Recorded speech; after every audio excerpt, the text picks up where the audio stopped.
존경하는 헌법재판소 소장 대행님과 재판관님, 저는 오늘 대한민국 48대 국무총리이자 윤석열 정부의 29번째 탄핵 소추 대상으로 헌법재판소 재판정에 섰습니다. 먼저 비상계엄 선포와 해제, 그에 뒤이은 세 번째 현직 국가원수 탄핵 심판으로 인하여 우리 국민 한 분 한 분이 느끼고 계신 고통을 무겁게 받아들이고 있다는 말씀을 드리고 싶습니다. 저는 여야의 극한 대립 속에 행정각부를 통할하며 대통령님을 잘 보조하여 어려운 대내외 상황을 극복해 나가고자 하였으나 대통령님이 다른 선택을 하시도록 설득하지 못했습니다. 대통령 권한대행으로서 헌법과 법률에 따라 오로지 국민만 바라보며 안정된 국정 운영에 전력을 다하는 것이 마지막 소임이라 생각하였으나 저 또한 탄핵 소추되어 부득이 직무가 정지되었습니다. 어느 누구보다 열심히 살아온 우리 국민들이 이런 어려운 상황을 겪고 계신 것 자체에 대하여 제 일신의 영역을 떠나 진심으로 가슴 아프고 송구스럽게 생각하고 있습니다. 존경하는 재판관 여러분, 국회는 5가지 사유로 저를 탄핵 소추하셨습니다. 우선 국회는 제가 대통령 권한대행이 되기에 앞서 국무총리로 일할 때 국회가 통과시킨 여러 법안에 대하여 국무회의를 통해 제2요구안을 심의하고 의결한 것이 위헌이고 위법이라고 주장하셨습니다. 그러나 해당 법안들은 모두 위헌 소지가 있었기에 헌법과 법률을 지켜야 할 행정부가 이를 받아들이는 것은 우리 헌정 질서의 기본 정신에도 도저히 부합하지 않았습니다. 이어 국회가 제기한 내란 동조, 묵인, 방조 주장에 대하여 저는 대통령님이 어떤 계획을 갖고 계신지 사전에 알지 못하였고 대통령이 다시 생각하시도록 최선을 다해 설득하였으며 군 동원에도 일체 관여한 사실이 없음을 다시 한번 분명히 말씀드리고 싶습니다. 세 번째로 제가 여당 대표와 함께 담화문을 발표한 것은 이번 사태의 여파로 대외 신인도가 흔들리거나 경제가 위축되지 않도록 정부와 여야가 협력하여 안정된 국정 운영에 힘쓰겠다는 뜻을 밝힌 것일 뿐 국회가 주장하시는 것처럼 권력을 찬탈하기 위해서가 전혀 아니었습니다. 또한 국회는 제가 권한대행이 되자마자 상설특검 후보자 추천을 의뢰하지 않은 것이 잘못이라고 하셨습니다만 이는 국회의 요구에 즉시 따르는 쪽이 오히려 우리 헌정 질서를 어지럽히고 국론 분열을 심화시킬 우려가 컸습니다. 특정 성향 야당만으로 특검을 구성할 수 있도록 야당 단독으로 하위 법령을 고친 것을 두고 위헌 논란이 거셌기 때문입니다. 따라서 대통령 권한대행인 저로서는 과연 어떤 결정이 헌법과 법률에 부합하며 국가 전체를 위하여 올바르고 이로운지 여러 의견을 듣고 숙고할 시간이 절실하였습니다. 이미 공수처, 경찰, 검찰, 국방부 등 여러 국가기관이 대규모 계엄 관련 수사를 벌이고 있어 증거인멸이나 수사 지연 우려도 거의 없었습니다. 마지막 탄핵 사유는 헌법재판소 재판관님 임명 문제였습니다.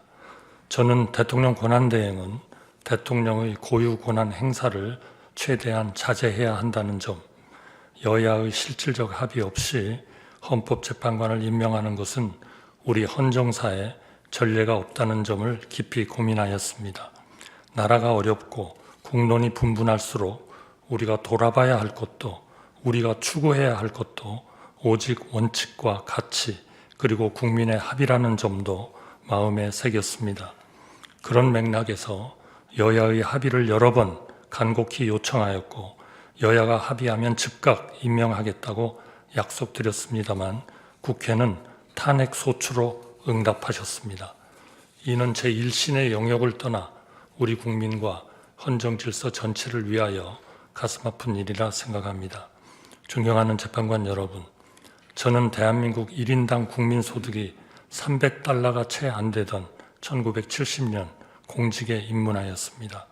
미국, 일본, 독일처럼 우리보다 10배, 20배 잘 사는 나라를 까마득하게 바라보며 언젠가 우리 국민도 선진국 국민이 누리는 풍요와 안정을 누릴 수 있게 되기를 염원하였습니다. 50년 가까이 국정의 최일선에서 밤낮 없이 일하며 그 꿈이 이루어지는 과정을 지켜보고 기여한 것이 저의 기쁨이었습니다. 저에게 많은 기회를 주신 국민들께 마지막으로 봉사하고 싶어 두 번째 국무총리직을 받아들이고 혼신의 힘을 다해 뛰었습니다. 경제기적과 문화도약을 이룬 우리나라가 극단의 정치에 함몰되어 길지 않은 현대 민주주의 역사에서 벌써 세 번째 국가원수 탄핵을 경험하고 있는 것을 무엇보다 가슴 아프게 생각합니다.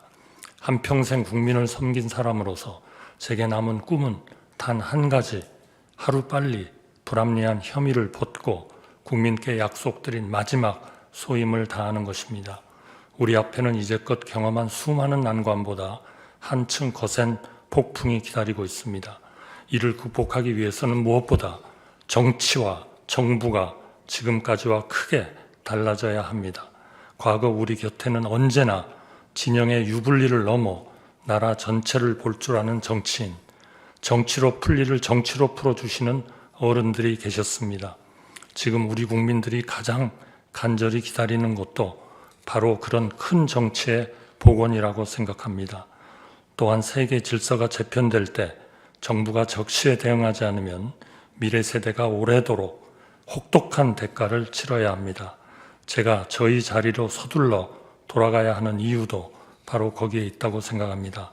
존경하는 재판관 여러분, 극단의 정치는 국민 모두에게 막대한 비용을 지울 뿐 그 어떤 해답도 주지 못한다는 사실을 우리 모두는 이번 일을 통하여 뼈아프게 배우고 있습니다. 법치와 합의, 자제와 성찰, 합리와 효율이 정치와 정부, 나아가 사회 전체를 움직이는 작동 원리가 될 때 대한민국은 비로소 좌나 우로 가는 대신 위로 갈 수가 있다고 믿습니다. 진영에 휘둘리지 않고 국민 한 분 한 분을 위하여 최선의 해답을 찾아낼 수 있습니다. 대한민국이 극단의 시대를 넘어 합리의 시대로 나아갈 수 있도록 헌재가 우리 사회의 마지막 보루로서 현명한 판단을 내려주시기를 간곡히 당부드립니다. 감사합니다. 비청구인께서는 여야 합의를 강조하시면서 실제로 특검 법안도 그리고 또 헌법재판관 임명도 여야 합의라는 헌법에 존재하지 않는 논리를 대고 있습니다. 비판받지 않는 영역이 진리라면 정책과 의견 주장은 항상 비판이 있을 수 있고 진영에 따라서 이익과 손해가 있을 수 있습니다. 그러하기 때문에 실제로 대한민국이 법치국가이고 따라서 가장 법치의 으뜸인 헌법을 따라야 된다고 생각하고 그 주장의 근거도 헌법적 근거에 기반해야 된다고 생각합니다. 그렇지만 여야 합의라는 근거는 헌법 어느 조항에도 국회법 어느 조항에도 존재하지 않습니다. 오히려 헌법 제49조에서 규정하고 있는 국회 의사결정은 다수결로 하라라는 그 규정을 정면으로 부정하는 말이 바로 여야 합의라는 핑계 근거라 할 수 있습니다.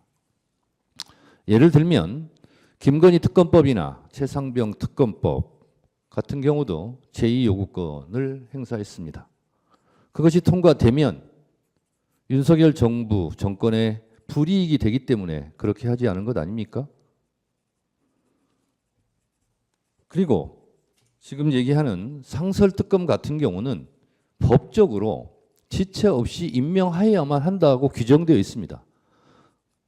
그런 규정에도 불구하고 여야 합의라는 존재하지 않는 법적 근거를 대는 것이 과연 헌법적 의무를 이행해야 될 국무총리, 그것도 대통령 권한 대행으로서 해야 될 언행인지는 국민 여러분들께서 판단하시리라 생각합니다. 헌법에 규정된 제77조 전시나 국가 비상사태에 준하지 않는 상황임에도 비상계엄을 했다 하여 대통령 윤석열을 헌법적 그 근거에 의해서 탄핵까지 한 대한민국입니다.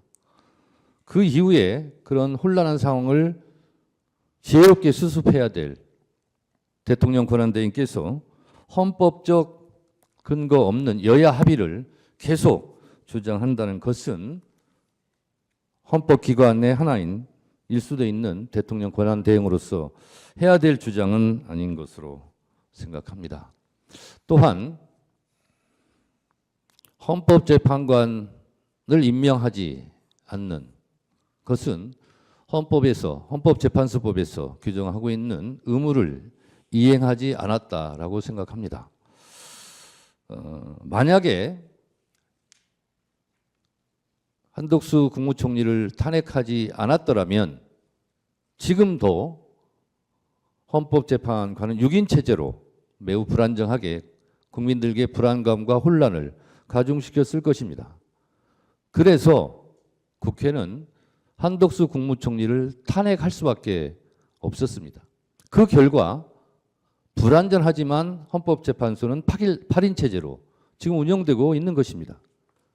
이런 상황 속에서도 서부지법 폭동 사태를 일으킨 일부 극렬 지지자들이 헌법재판소까지 지금도 공격하고 있는 상황입니다. 만약에 8인 체제가 아니라 6인 체제였더라면 헌법재판소를 공격하는 그 강도는 지금보다 훨씬 더 강했을 것입니다.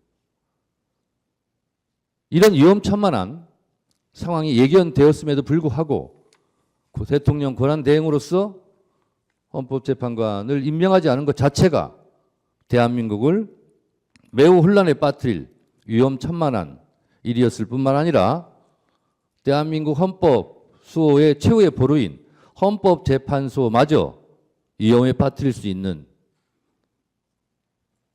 일을 본인 스스로 했다는 반성과 성찰은 오늘 없습니다.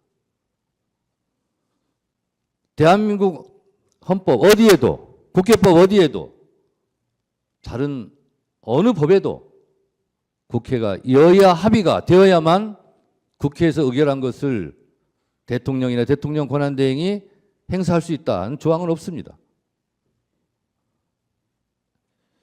이러한 점을 고려하시어 피청구인을 파면함으로써 대한민국 헌법 수호의 의지를 헌법재판소에서 추상같이 국민 여러분들께 보여줄 것을 청구인으로서 간청드립니다. 감사합니다.